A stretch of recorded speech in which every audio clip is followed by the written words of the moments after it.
Also, another item from my personal stash here. This is a green monster model sawmill from Valley Sawmills. Pascal Metal is who puts it together, but Valley is V-A-L-L-E-E. It's a really nice setup. And do a 35-inch live slab or live edge slab, 24 horsepower V-twin Honda motor on this. It is a GX690. That's our water bottle, fuel can, electric winch for the up and down on the carriage. We'll cut one log 21 feet long, or it'll do, you know, two up to the 21 feet, and again 35-inch edge slab.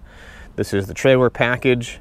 It's going to run right around a little bit less than $14,000. I have way too many projects lined up for this mill to think about selling it.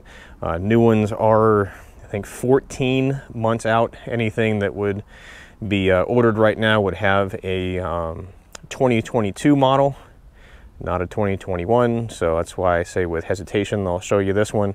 And so 833 splitter, 833-775-4887, sales at shaverequipment.com.